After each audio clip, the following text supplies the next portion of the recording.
All right, Alex. Well, Dana made the announcement. You've signed the bout agreement, and we're waiting on Jon Jones to sign. First of all, I want to talk about venues. What does your gut and your heart tell you? Do you think there's a chance that this fight could take place in Stockholm? Well, it's always a chance. It's always hope. Yeah. So that's what my heart's saying to me. But if I'm not fighting at home, I'm fighting in Vegas. That's the fight capital of the world, and I love to fight in Vegas. So. For European MMA fans, what do you think the percentage is? Do you think it's 50-50, or do you think there's slightly more chance of it going to Vegas than Stockholm at the moment? At the moment, I think it's a bigger chance everything goes to Vegas. Okay. But I have hope, and I really want to fight at home. So let's see what happens. Okay.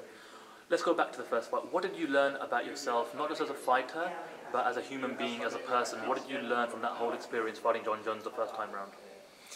Well, I learned I learned a lot from the fight as a person. I learned I learned that I could push myself. I really. We beat each other up, and now I know that I can, I can push hard, and I know that I can take a spinning elbow, and I keep going. So generally I just learn a lot, and I know now how it feels, and I know now that he's not like a superhuman. I know he's beatable. Have you noticed a change in perceptions fans have of you since the first fight? Because going into the first fight, a lot of fans were like, why is this fight even taking place? This is going to be a walkover for Jon Jones. Do you feel as though a lot of fans have gained a newfound respect for you as a fighter? Absolutely. The fight, I came out, as the number 2 guy, and I got a loss. But at the same time, I won a lot, and I think I won a lot of fans, and that means a lot to me as a fighter. So. Obviously, you won the EA cover yeah, I did. for the UFC game. You've had a chance to play it. What's your first take? What does the game feel like to play? It was incredible, realistic actually, very good with details. It's a whole new generation of game. So. I played the first time with Brad, and we didn't play that much. I wish we could play more, but I had a fun time. There's a fun story to this, isn't there? So, correct me if I'm wrong. You played as Jon Jones. Yeah. Brad Pickett picked Alexander Gustafsson. Yeah. And Pickett beat you. Yeah, he did. So I know he's a better gamer than me. He's a better. Yeah. Was that a strategy for you to pick Jon Jones and let him pick you because you knew he'd be a better gamer?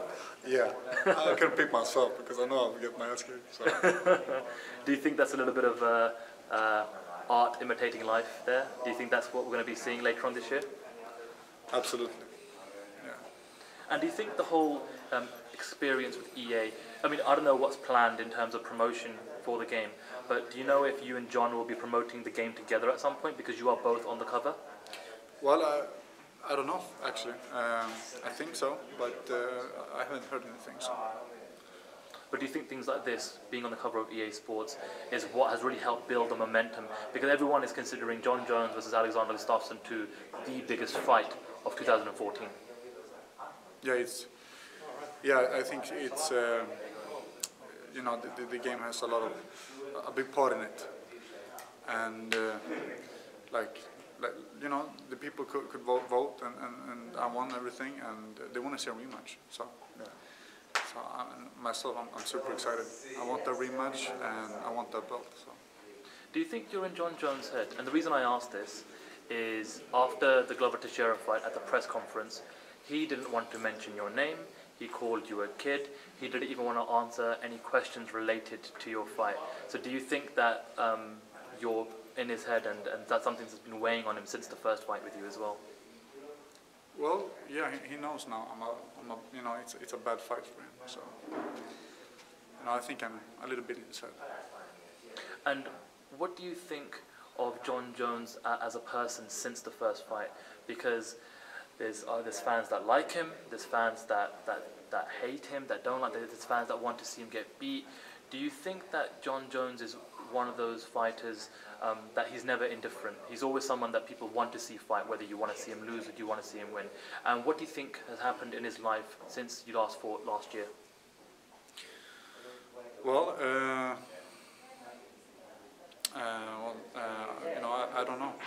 It's he's well, a lot of things have happened since the fight, and I think it's same as me. My life changed after that fight, and so did his, I think. So. How did your life change after the fight?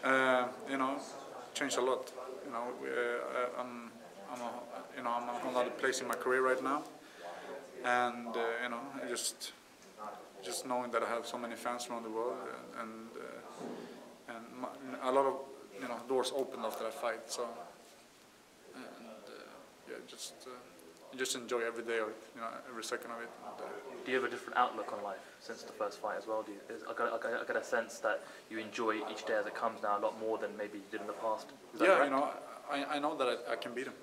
I know I can take that belt. So, and that's what I'm looking forward to do, and I'm just enjoying life. All right. Well, finally, just give us a prediction.